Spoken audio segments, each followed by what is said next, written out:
भ्रष्टाचार के खिलाफ लड़ने की अब सिर्फ पप्पू यादव को है। और मिडिल क्लास बटेदार दिहाड़ी मजदूर का पूरा दलाल माफिया अपराधी नेता का नेक्सस है इस दल। आज आपके 3 मंत्री पहले जेल जा चुके हैं, डिप्टी सीएम जा चुके हैं। पूर्णिया के रंगभूमि मैदान में सर महागठबंधन की रैली आयोजित की गई और लगातार आप जो है केंद्र सरकार पर लगातार आप हमलावर रहते हैं, फिर भी आपको सर आमंत्रित नहीं किया गया। सर आपकी क्या प्रतिक्रिया है सर? नहीं देखिए, एक बात समझ, जैसे तेजस्वी जी या नीतीश जी को बार आप कभी बीजेपी को एजेंडा बनाते हैं, कभी किसी को, और आप कहते हैं कि हम या मेरे पिता कभी बीजेपी से हाथ नहीं मिला। पहली बार जब सरकार बनी थी तो बीजेपी भी सरकार में थी, हम 11 निर्दलीय सपोर्ट किए थे, तो बीजेपी की इसके साथ तो सरकार में थे ही।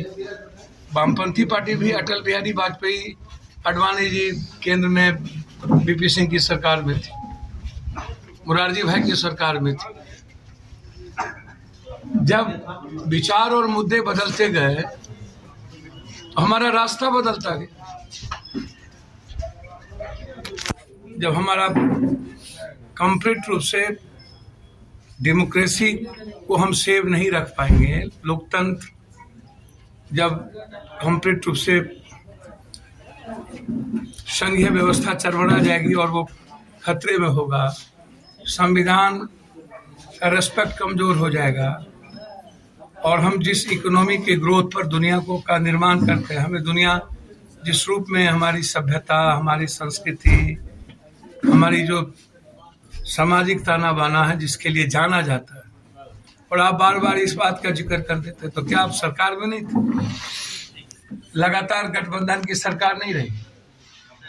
एक सबसे बड़ी बात क्या है, आप दिक्कत क्या है, पप्पू यादव दिक्कत नहीं है, प्रॉब्लम इन लोगों को हर उस जीनियस से है, प्रतिभाशाली से है, जो निश्चित रूप से बिहार के 13 करोड़ और देश के 130 करोड़ 14 करोड़ बिहार की लगभग बेहतर जीवन की बात करता है, किसान की बात करता है, रोजगार की बात करता है, पलायन से रुकने की बात करता है। आप 2 बात बताइए।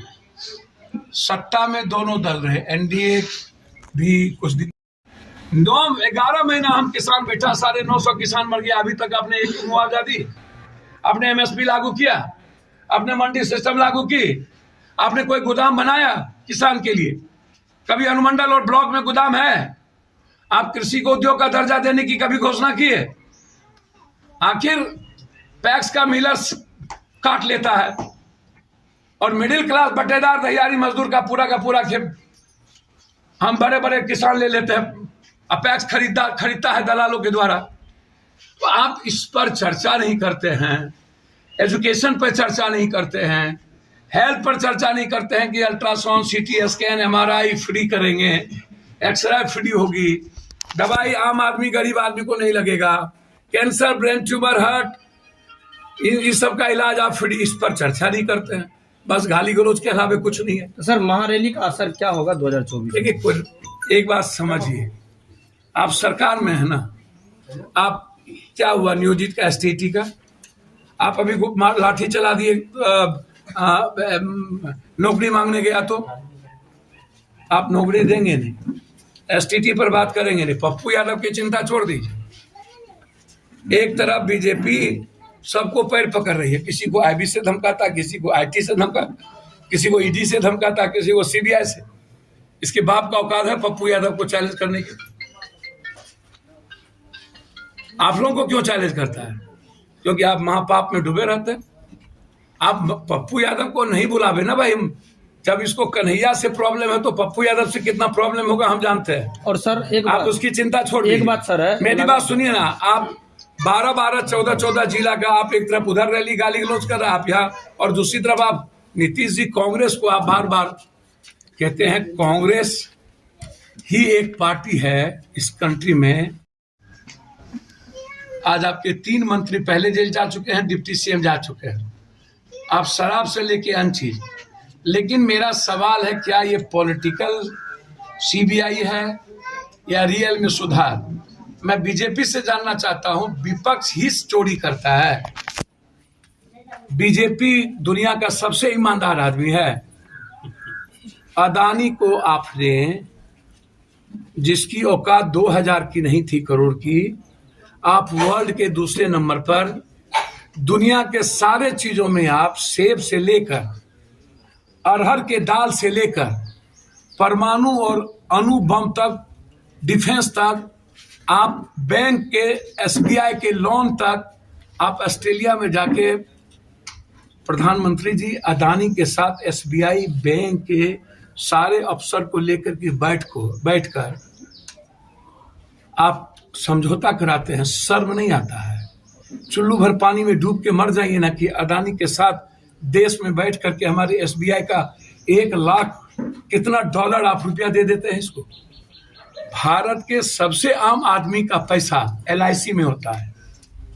1 रुपया कोई औरत 100 कमाती है तो जमा कर देता है हम अपने बच्चों के लिए। आप LIC का शेयर टोटल का टोटल आप अदानी को दे दिए। शर्म नहीं होता है? मर क्यों नहीं जाते हैं आप सब लोग? मतलब चोर सिर्फ विपक्ष में ही है, सत्ता में चोर नहीं होते हैं। सर लालू जी पे सम्मन जारी हुआ, इसका क्या असर पड़ेगा? मेरा सवाल सम्मन का नहीं है। सम्मन जारी होता रहेगा, न्यायालय है ना, न्यायालय पर भरोसा करना चाहिए। हम पर सम्मन का है ना आज तक जारी। हमसे ज्यादा गाली तो कोई नहीं देता है अदानी मैडम से ज्यादा तो सदन में कोई नहीं। नरेंद्र मोदी जी के समय ये सारी चीजें क्यों उत्पन्न हुई? आप भी बात करते हैं बिन में कि कांग्रेस को सोचना चाहिए। कांग्रेस तो सोच ही रही है। आप सोचिए ना कि कांग्रेस को दरकिनार करके क्यों रखे हैं। पप्पू यादव का कोई मतलब नहीं है, आप छोड़ दीजिए। अरे भैया, मैं कभी विचारों से समझौता नहीं किया, इसीलिए ना।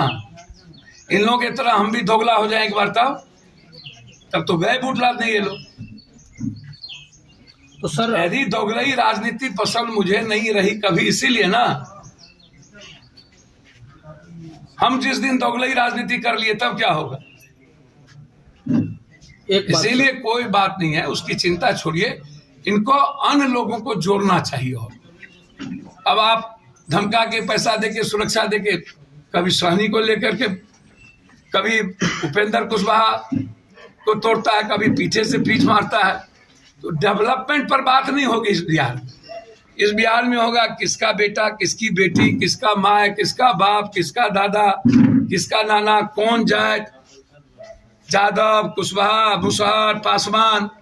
बस सत्ता में कौन जाट, किसका बाप बेटा रहेगा। इसके अलावा बिहार में दूसरी चर्चा आप सुने हैं कभी कि आम आदमी की जिंदगी और अपराधी के खिलाफ हम कैसे लड़ेंगे?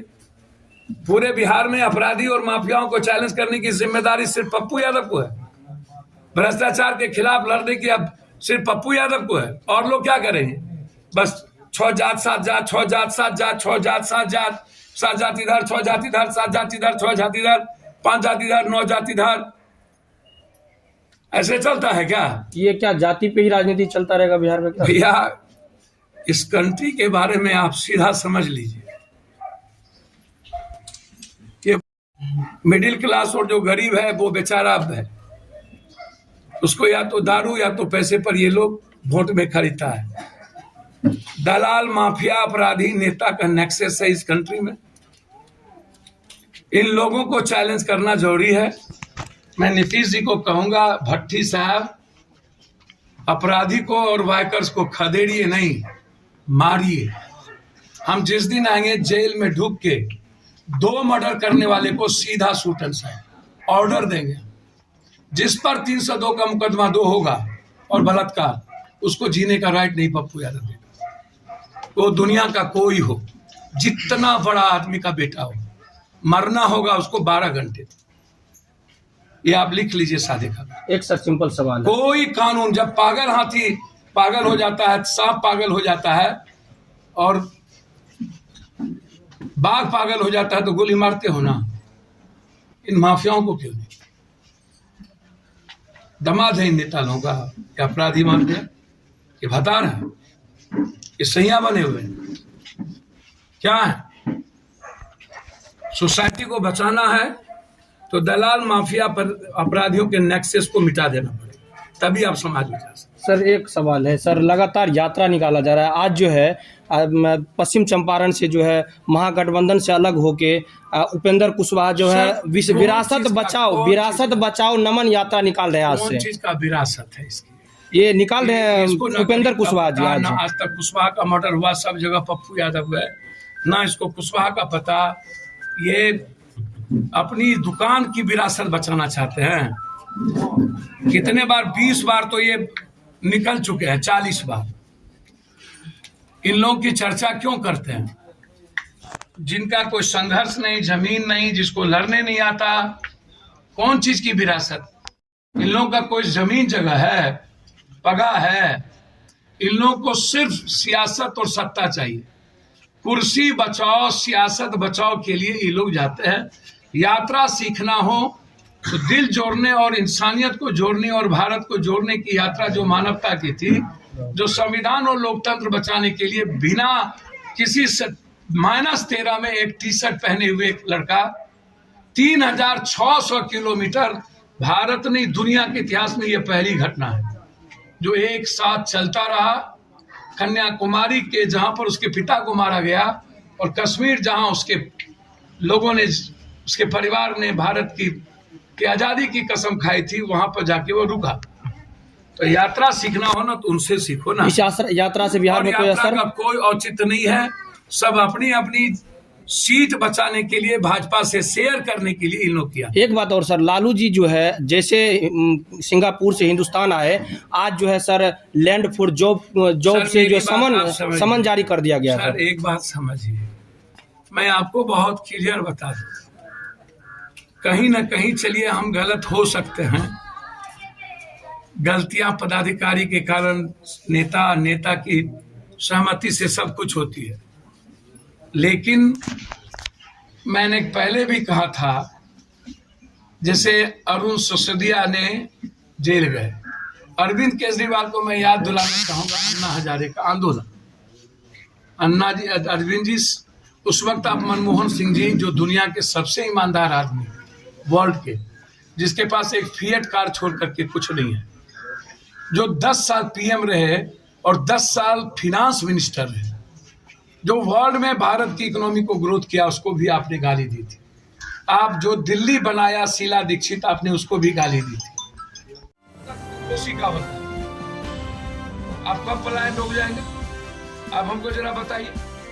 दुनिया में सारी जगह पानी हम शुद्ध पीने की व्यवस्था करते हैं, उसी सीमांचल में आर्सेनिक, आयरन पानी के चलते टीबी होता है, कैंसर होता है, दमा होता है, हैजा होता है, हमारी उम्र खत्म हो जाती है, हम जिंदगी जीने के लायक नहीं होते हैं, हमारी एनर्जी लेवल डाउन जाता है। कभी आपने सोचा कि हमारे इलाके का पानी कितना सबसे ज्यादा गंदा है, हमारे बच्चों पर क्या इफेक्ट पड़ता होगा? तो आप रैली किए तो यहाँ समाधान दीजिएगा ना।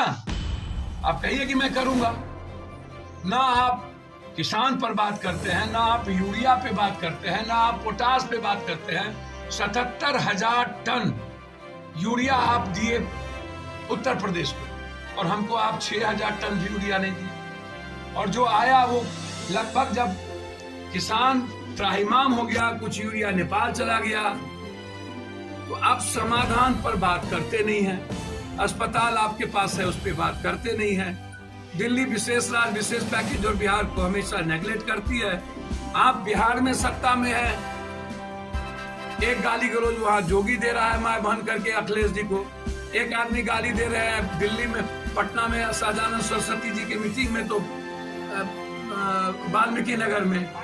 अरे अमित शाह जी, रामायण का ऑर्थर वाल्मीकि था, तो बना दो ना वाल्मीकि जी की अयोध्या।